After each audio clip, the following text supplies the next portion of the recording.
Hola, soy Alberto Jiménez Revolver. Os voy a contar el libro de Tony Negri y Michael Hart de Commonwealth. Eh, el libro, tanto el PDF que pongo en el vídeo está en inglés y bueno, pues es el único PDF que he encontrado y bueno, yo lo voy traduciendo, pero espero que os sea de utilidad. En total, el resumen dura unas 3 horas, así que nada, a tomárselo con un poco de tranquilidad y espero que lo disfrutéis. Así que, venga, hasta luego. Bueno, pues aquí tenéis la portada del libro de Commonwealth, Michael Hart, Tony Negri. Aquí les tenéis a ellos dos.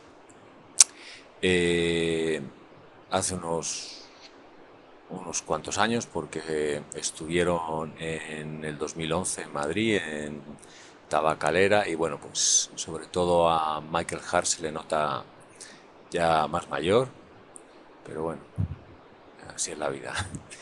Bien, pues empieza el libro. Veis que aquí en el índice como está dividido en 6 partes, separadas por un intermedio, y cada parte a su vez tiene 3 partes y una especie de conclusión que no va numerada y que hace las funciones de como de resumen de cada una de esas partes. Y ellos dicen que es el escolio, que es una figura que utiliza Spinoza en su Ética demostrada según el modo geométrico. Bueno, empieza el prefacio con el, el convertirse en príncipe de la multitud. Tal y cual, bueno, aquí nada especial. Y luego aquí ya se dicen que bueno, que su proyecto es un proyecto ético que quiere fundarse en un terreno cambiante de la subjetividad.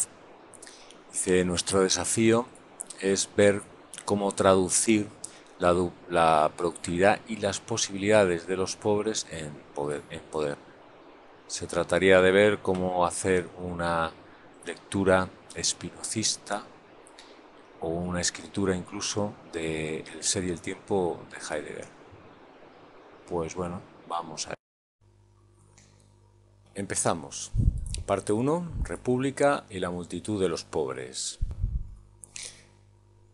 Capítulo 1.1. La República de la Propiedad o la República de los Propietarios, como se ha traducido en la edición castellana, parece ser.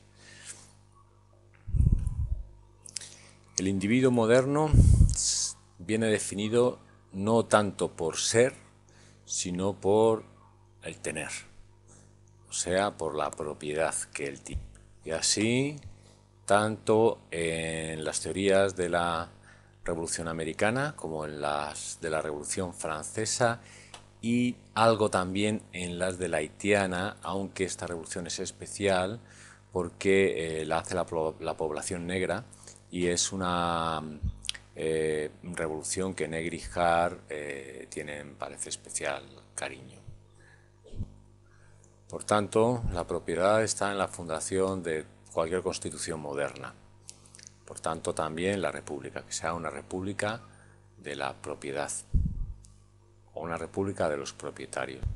Y como están haciendo un análisis de la modernidad, pues sacan a relucir a Kant y dicen que igual que él hizo un análisis de las condiciones trascendentales del conocimiento, pues ellos van a hacer algo similar, pero de las condiciones trascendentales del poder, aquellas condiciones por las cuales el poder se puede ejercer. Entonces dicen que hay 2 líneas que parten del pensamiento de Kant, una que le llaman el Kant mayor y otra el Kant menor. El Kant mayor justificaría las desigualdades y la injusticia en este caso, y el Kant menor pues sería apoyaría los proyectos de liberación. En este caso, en el Kant mayor están los socialdemócratas que no terminan de cuestionar la República de la Propiedad, y así Habermas y Rawls, que aceptan y refuerzan el orden social existente, y después Giddens y Beck, que son algo similar, pero son más empíricos y pragmáticos. A continuación se habla de Stiglitz, de Friedman, que plantean reformas, pero no llegan a cuestionar las estructuras del capital y la propiedad. De manera que si esta línea, que es la del Kant mayor, sirve para justificar la república de los propietarios, pues ellos quieren seguir al Kant menor, que ayuda a superar y que ayuda a llegar a construir una democracia de la muerte. Capítulo 1.2. Cuerpos productivos. La propiedad privada supone una relación de explotación que al final supone la producción de lo humano como una commodity, como una mercancía, una especie de materia prima. Y esto lo estudia toda la tradición marxista.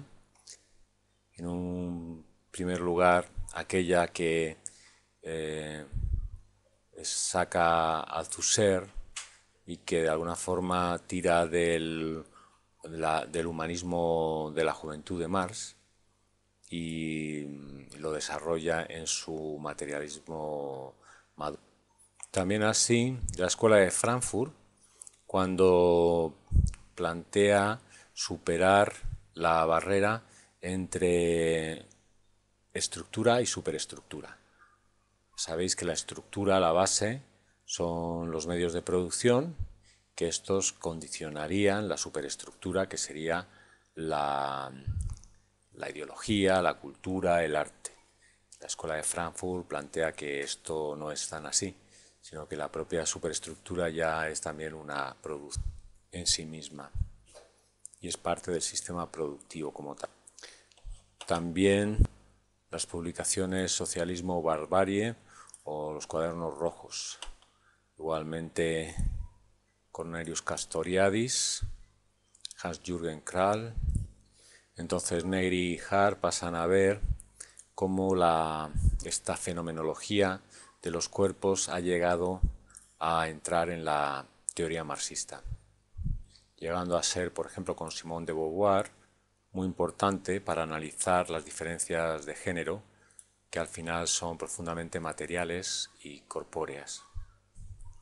Ellos creen que solo desde la perspectiva de los cuerpos se puede desafiar la disciplina y el control de la República de la Propiedad o de los propietarios. Entonces, para revisar esta fenomenología de los cuerpos, pues se remontan al vitalismo de Bergson o al concepto de flujo en Gentile, que es una dialéctica sin negatividad, con Wartenburg y Dilthey, que son representantes del historicismo. Luego llegan a Heidegger y a su noción de Gelassenheit, que es dejarlo pasar, una retirada sin comprometer, que a la larga es una apología del fascismo. La fenomenología, además, por excelencia, viene representada por Husserl, que se centra sobre todo en reconstruir una subjetividad en relación con los otros y donde se entiende el conocimiento como una proyección de la intencionalidad del sujeto. También Merleau-Ponty y su importancia de ser, entre otros, y de las formas lingüísticas de ser o del ser, para así arribar en Michel Foucault, que es la referencia fundamental de Negri y Hart, como sabréis, y de su concepto de biopolítica, que es central en esta fenomenología de los cuerpos. En este análisis de la biopolítica, el primer axioma será que los cuerpos son componentes constitutivos de la fábrica biopolítica del ser. El segundo axioma es que los cuerpos resisten con antagonismo al biopoder. Y el tercer axioma es que en esta resistencia producen subjetividad de una forma compleja y dinámica con otras resistencias de otros cuerpos. De repente se zambullen en un análisis sobre el fundamentalismo y cómo también el fundamentalismo da gran importancia a lo corporal, por tanto digamos que sería plenamente biopolítico. Aquí hacen un análisis de todo el tema del fundamentalismo, en el cual no voy a entrar, pero no sería solamente el fundamentalismo religioso, sino también el del nacionalismo, incluso el economismo. Y comentan cómo Foucault en 1978 viaja a Irán y él mismo es el que hace estas reflexiones sobre el fundamentalismo, que dice que puede suponer también una fuerza radical de transformación y que incluso podría participar en proyectos de liberación. Vuelven al final de este capítulo a la obra de Marx, que dicen que en sus manuscritos económico-filosóficos hacen una aproximación muy lírica a todo este tema de lo humano y el cuerpo en las relaciones con el mundo, y donde dice que oler, gustar, sentir, pensar, contemplar, querer, actuar, amar, nunca podrán ser eclipsadas o subordinadas por ninguna medida o poder trascendente. Estos poderes que serían, esas facultades que serían las más profundamente humanas. Capítulo 1.3. La multitud de los pobres. Si a la república se la opone la multitud, a la república de la propiedad, lo que caracteriza a la multitud es precisamente la pobreza. Es importante, por tanto, entender la relación que hay entre multitud y pobreza. Por eso hacen una revisión histórica y empiezan con las luchas del siglo XVII en Inglaterra, donde se habla de un cuerpo político que va más allá del rango y de la propiedad. Luego después en alguna obra de teatro de 1681, donde se habla de multitud, aunque no les termina de convencer cómo se refieren a este concepto. En los Putney Debates, los debates de Putney de 1647, entre la New Model Army y los Levelers, que es una de las facciones más radicales de la Revolución Inglesa, donde se habla del derecho de sufragio.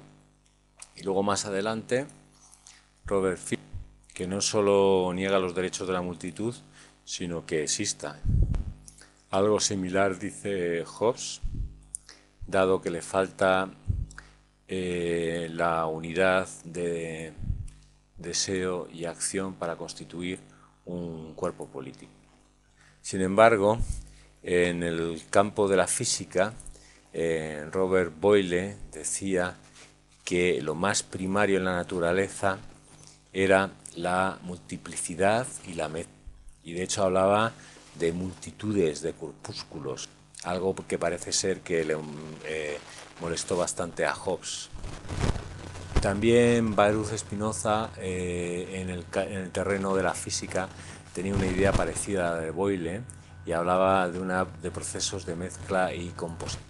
Estos procesos eran encuentros que podían ser felices, si hacían cuerpos y mentes más poderosos, o podían ser tristes, si descomponían y hacían a los integrantes menos fuertes. Mencionan también a Francisco de Asís en el Renacimiento y a las máximas en las cuales defendía la pobreza, iure naturalis sunt omnia omnibus y demás, que aquí podéis leer. Y bueno, aunque no hayan hablado de multitud explícitamente, pues sí que el concepto de multitud, tal como lo entienden Negri y Hart, pues ya se ve en Thomas Müntzer, que era un reformador de la época de Lutero, con los anabaptistas, y Tupac Katari y alguna otra rebelión en 1857. Entonces, bueno, al final decimos que la multitud es el partido de los pobres, más allá de la propiedad y del rango, que está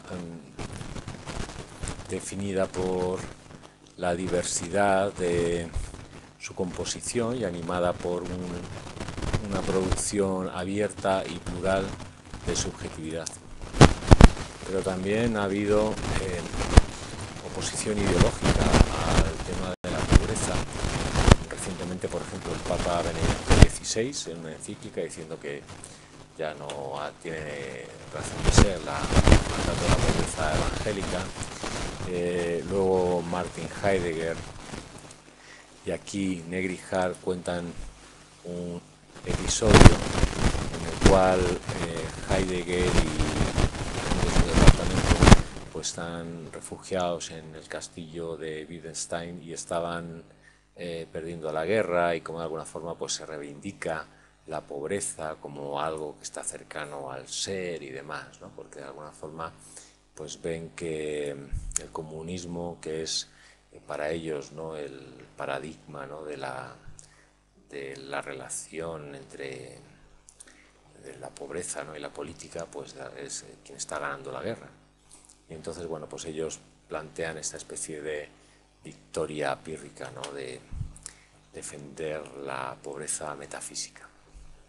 También Carl Schmitt y su teología política, cuya teoría sirve de contención al poder de la pobreza de la multitud, igual que Heidegger pues denigraba ontológicamente esta multitud de los pobres y su poder.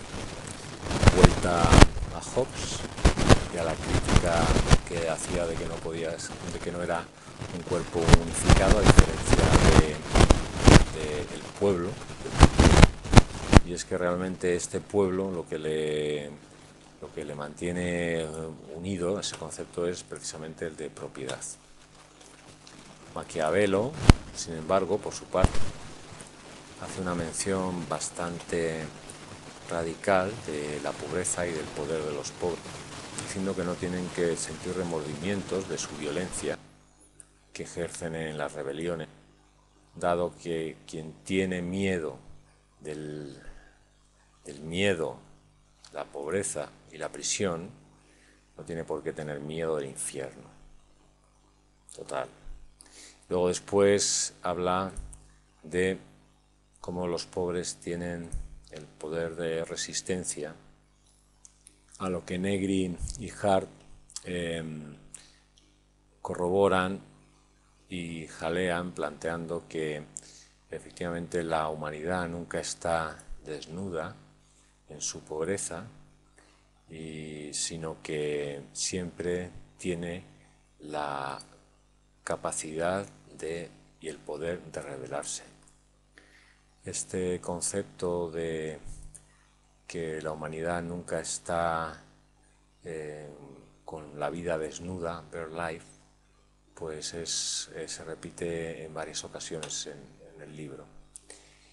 Y bueno, luego pasan a Spinoza y a señalar cómo él remarcaba los aspectos corpóreos de este poder de los pobres, y sobre todo lo ilimitado de este poder, dado que todavía no se conoce lo que un cuerpo puede llegar a hacer.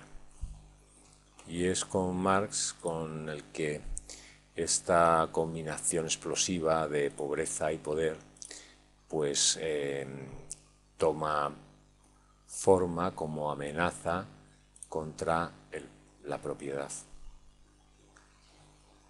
Los pobres y la multitud, por tanto, serán el centro del proyecto revolucionario de transformación. Y llegamos así a la conclusión, por decirlo así, de la primera parte, que es este capítulo de Corpore 1, biopolítica como evento. Estos capítulos finales de cada parte los llaman escolio, siguiendo un poco una lógica que utilizaba Spinoza en su ética demostrada al modo geométrico, y era una especie como de conclusiones de cada uno de sus razonamientos basados en una serie de premisas. Dicen al comienzo del libro que estos capítulos finales de cada parte pues se pueden leer independientemente, entrelazados entre ellos, para entender un poco el razonamiento general del libro. En este empiezan hablando de Michel Foucault, que ya sabéis es el autor de referencia para Negri y Hart, y es el que inventa los términos de biopoder y biopolítica dentro de su teoría del poder.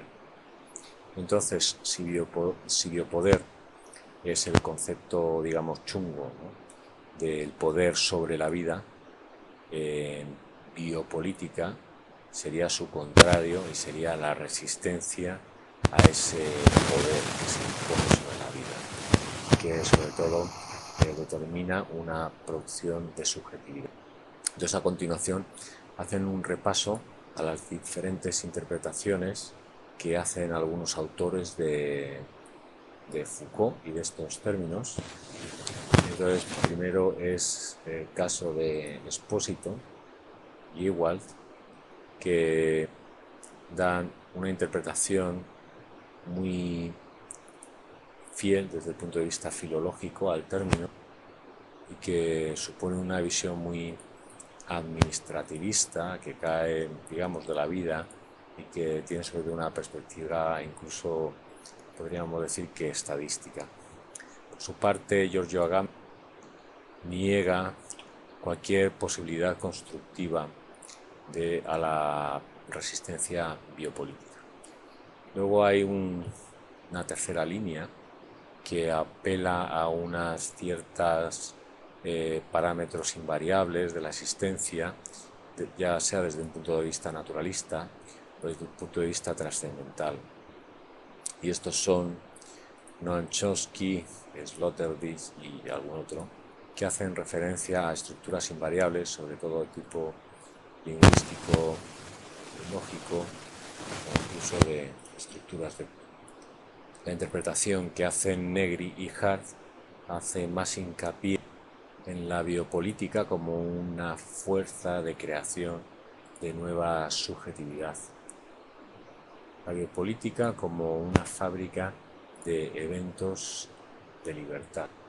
Y aquí sale el término evento, acontecimiento también, biopolítico, que va a ser uno de los hilos conductores de la obra. Y este evento biopolítico no debe entenderse tanto negativamente como desde una perspectiva constructiva, de innovación y de creatividad que emerge desde el interior.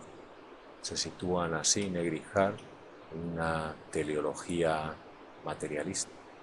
Teleología quiere decir que parece que hay un sentido, una guía, que en este caso es el deseo y la búsqueda de libertad.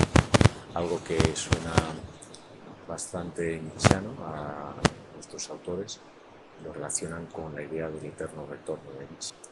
El tema del evento lo sacan de Alain Badiou, pero lo interpretan un poco desde Foucault, mirando hacia adelante y no hacia atrás, como sería el caso de Badiou.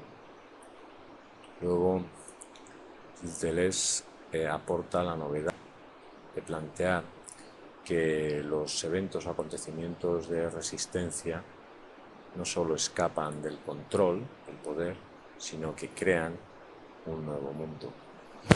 Y ya para terminar, traen a colación al maestro Eckhart, que es un místico clásico alemán escrito desde la perspectiva de una esposa, lo cual les parece muy queer a Negri y a Hart, y plantean este planteamiento como algo subversivo que rompe con todas las reglas de identidad y las demás normas.